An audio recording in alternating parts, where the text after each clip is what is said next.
Welcome to the Ask Faleskini podcast with a guest. I'm proud to present Sam Kabert.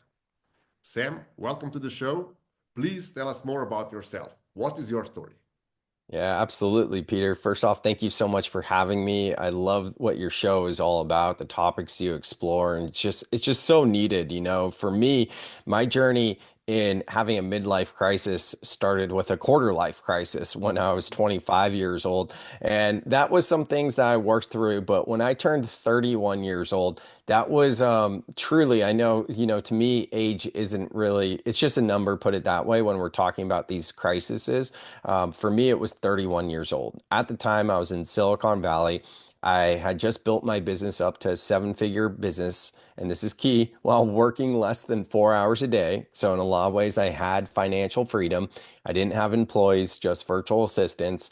So I could do what I want when I wanted to do. I had built my dream life. On top of that, I was 31 years old and I was named to Silicon Valley's 40 under 40 list. And I couldn't even receive that. I didn't even feel like I was worthy of that. I was also named to my industry's rising stars that year. And all of this led to a numbing depression. Like it got so bad with sleepless nights, yet I still was like, I don't want to say full of energy during the day, like, oh, let me work out. It was just like this alertness, almost like feeling like you're sleepwalking. So for me, that was the beginning of my journey of really going deep onto mental and emotional health. And I ended up doing something called a breath work journey, just breathing with myself or with a facilitator, just in and out with the breath for about an hour and a half. And with that experience, I literally felt reborn. After that, I changed my entire life. I moved out of Silicon Valley to Santa Cruz. I started to become a teacher or a student, I should say, of the universe. And from there, I've just completely transformed my life. I'm a different person. Now, what I focus on is mental and emotional health and helping other people that have went through similar things, whether it's chasing success, achieving what they had only to feel more empty, or people realizing, hey, it's time for me to start addressing my unprocessed traumas. That's what I focus on now. That's amazing. I like your story. You went through a similar um, process than I did. So I was a bit older when I discovered that the goals that I'm chasing are not my own, are society induced. Yeah. And um, everything stopped making sense somehow. And somehow the devil is when you go bankrupt, and somehow the devil shows themselves when you make it. The most important thing, or I would like to talk, is um, we have clients in my business. Most of them are female clients that are trying, so professionals in midlife that are trying to do something with their life to advance. Um, because we're all both men, I would like to ask you, why is there um, such a rare event or not happening often that a man starts working on themselves?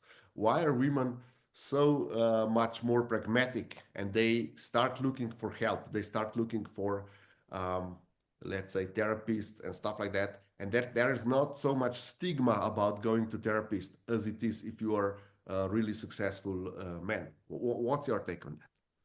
Yeah, Peter, that's a fantastic question.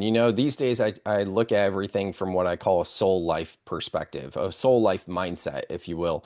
In 2022, I wrote a number one best-selling book called Soul Life Balance, a reframe of work-life balance, basically where we reclaim our mental and emotional health by prioritizing it, frankly. And I call it the inner world. We could look at the archetypal energies of yin and yang or yang.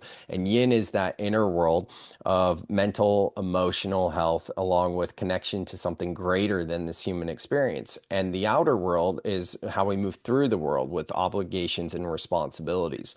So that's soul life balance. And in the past year, I've kind of reframed the way I think of soul life balance to really soul life mindset. Because what I realized is everything I do in my life, I approach it from this lens of soul life, inner world, outer world, yin, yang, or we could think of it as our analytical mind making up our prefrontal cortex versus our limbic brain, which is our emotional brain. So to answer this question, I think we can look at it from two lenses. One, we could say like that yang energy, that outer world, that analytical, logical discernment, all of that. We can be like, okay, conditioning and programming of our society. Times are changing now, but for a lot of your listeners, and even for my generation as well, I'm 37 now, like we were grown up to not feel, we were grown up and taught to not feel. You know, like you express yourself as a child, you start to shut down, you start to disassociate because you're taught from a young age. So that happens both to men and women. So that's conditioning and programming of society. Things are starting to shift a lot for a lot of different families and parents, the way they raise their kids. So that would be like the outer world yang type analytical answer to what you're talking about. Then the yin, the inner world, the intuition and the connection of flow and all receptivity, well, women are just more connected naturally. For the most part, generally speaking, they're more connected to their inner world of their mental and emotional state. So it's, in a sense, more natural for a woman to understand what they're thinking, what they're feeling, and be connected with their intuition. So again, like I think it's really healthy to look at from both lenses and not just like point fingers and be like, oh, it's the programming and conditioning of society, or it's because women were born this way with this special gift. It's a yes, like, hey, these things are true, but also if you start to create that story, then you're going to limit yourself. That doesn't need to be your story anymore, you know? Yeah, I'm fascinating how you explain these concepts. It's so simple and it makes complete sense. That is where I'm amazed. And would you say that regardless of the sex, the gender, we are underappreciating our inner world, and we do not expect it. And it's often because it's often named subconscious. it's uh, it's considered to be less than conscious. What's your take on the how important is conscious and subconscious? Yeah, for sure. I mean, I think there's been a lot of stigma around mental health, and again, like that's changing. People are more open to speaking about like mental health type of concerns, right? But the new wave is emotional health. Like it's great that we're talking about like we're not as afraid to say, hey, mental health is important to me. Like before, it was like you're prioritizing your mental health. Like, are you broken? Is there something wrong with you? And like that stigma is starting to change, which is great. That's amazing. However, like the new wave is emotional health because think about it, anytime you make a decision, you do it based off of feelings or take any of the pleasures in life. Why do you like those things? Whether it's food, it's your romantic relationships, what's happening in the bedroom, all of these sorts of things. It's because how it makes you feel. Yet we are so afraid to talk about our feelings because there's a very large stigma around feelings. So I would say like what's most important to focus on right now, if you're listening to this and being like, oh yeah, this is making sense and things are starting to click for me and all of that, where I would encourage you to really lean into is not just the mental health, but the emotional health. And you're right, the subconscious mind makes up 95% of our awareness. That's everything that we don't have access to. A lot of people are familiar with that. Some people may not be familiar with the fact that in any given moment, we are processing 2 million bits of information, and only 126 of those bits make it to our conscious awareness. So when we are experiencing something where we're feeling stressed, we're feeling triggered, or we're feeling tired, any of this at all, by simply understanding that we are processing 2 million bits and only 126 make it to our conscious awareness, it now gives us the ability to pause, to reflect, and to ask a simple question of like, what am I missing here? Or where can I get a new 126, if you will? Amazing. As a business person, you will be the one to address the question. And I believe that most of my clients, before they come to me, they have huge problem how to explain to their coworkers and their family why they need a coach, a mentor, a therapist. What would be the best excuse? How should we frame it in order to make it look, let's say, fashionable, or something that is in trend, that we need, we really need this, let's say, emotional and mental health. And I would also like your take on, a lot of people, especially technical person, they read books. And you mentioned that the breath work, you used facilitator. And I believe that facilitator and accountability partnership is extremely important when we, sorry, start on our journey of self-development. So how should we frame that we're using therapist?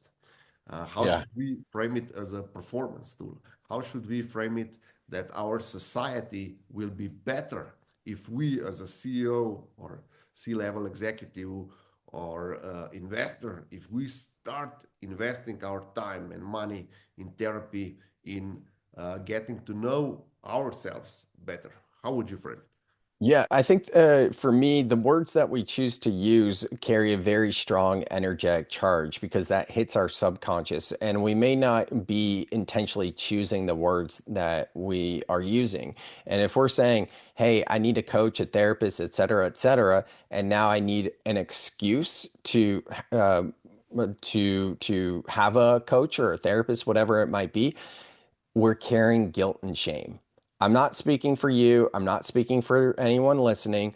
I'm speaking in mass generalizations. A lot of times when we talk about excuses versus reasons, the excuse is going to have a lower frequency of guilt, shame, uncertainty, lacking conviction. However, if we have a reason, we raise our frequency to confidence, to purpose, to conviction. And one of my coaches, Gabrielle and Brian Boucher, I love their definition of conviction. And that is conviction is the unreasonable certainty that what you're doing is right and worth it. And I've adopted that mentality over the past couple of months, being like, wow, I've really lacked a conviction in what I'm doing. And not having conviction leads me to feel less confident. Even though I feel confident in what I'm doing, now that I've adopted this mentality of what I'm doing is right and worth it, that really helps me to raise my vibration even higher so that if I'm looking for more support, and I'm speaking from firsthand experience because I definitely invest in myself with business coaches, resilience coaches, nervous, all of the things, right?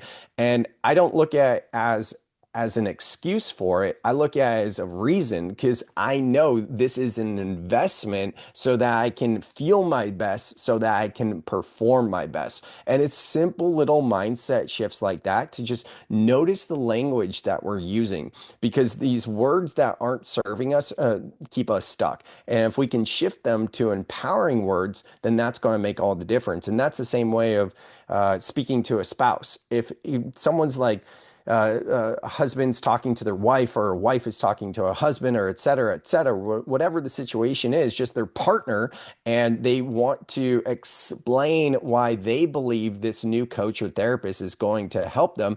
Even if they don't use the word excuse, if they're holding on to any residual energy in their subconscious, they're going to come approach it from a place that's not going to make sense for them. So they won't be able to articulate it to the partner, and the partner will hear it and they'll be like, "What are you talking about?" Versus if they are full of conviction and certainty, then they're going to come from a place of confidence. The partner will support them and they'll have a better experience in working with that therapist or coach. Thank you. That is a great insight. I have another excuse that I coined Mhm. because I used to be in investment banking, and everything was about return on investment at that time, and it still is to a large degree. Now they're making it softer with ESG and stuff like that. But anyway, everything is about return on investment. Would you agree, judging from your personal experience, that investing in ourselves, investing in a coach, a therapy, a program, it gets us the best returns in the long run, because we, on top of the money that we'll make, we'll have a better life. And especially if we want to align ourselves to the best life we can live, working on ourselves, get a coach, a mentor, a therapist is one of the best investments that we can do in our lifetime. And disclaimer, it was the best investment for myself. Yeah, and myself as well. I totally agree with that. And I think if someone's just solely focusing on a business coach that's going to help their bottom line, their ROI, and there's not any support with their mental emotional state from that coach or another coach or therapist, then they're missing out. And the reason is your story, my story. Look at all these supreme athletes from Michael Phelps to Simone Biles to Super Bowl winners like Steve Weatherford. All these people have achieved the Mount Everest of their whatever their arena was that they were playing in. Yet when they got there, they're like, huh, something still feels off. And that's the story of a few of the people I mentioned. It sounds like yourself, definitely myself. And the reason is because we weren't prioritizing our mental and emotional health. So, yes, if you're an entrepreneur, a business person, a leader, executive, or whatever, and you're looking to hire a coach in business, that makes so much sense. And that's super easy to justify, right? Because we can just look at the ROI. It's very, very hard to justify sometimes if you haven't tasted it before, why you need a coach to help you with your mindset and your emotional health.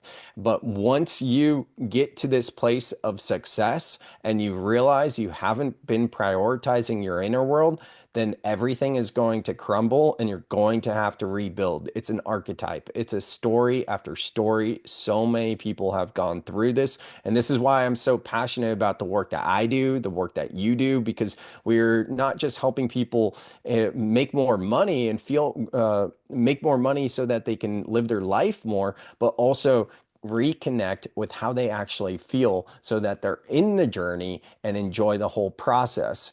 So those are my thoughts. Thank you very much. Um, so you're all about a soul life balance. Mhm. Can you please share the advice that you believe is the most important for someone that have just started the journey of, let's say, self-discovery or individualization according to Jung? Mhm. What would be your number one advice to get your soul life balance? What is the first step that we need to take? I love the quote, practice makes practice. I first heard this quote when I was in a yoga class. It was an outdoor class on the beach. I was standing there in Warrior Two, like kind of like that pose where it's like you're surfing. And I remember the instructor saying, practice makes practice. And I nearly fell over in the sand in this asana, this posture, because I was like, practice makes practice.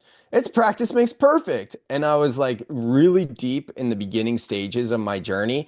And in that moment, it clicked for me because I was able to see that bit of programming of practice makes perfect and how focused I was not only on the end destination, but perfection. So in soul life balance, one of the core pillars is to focus on the journey as opposed to the destination. And we can do that through prioritizing our daily habits and behaviors for our inner and our outer world.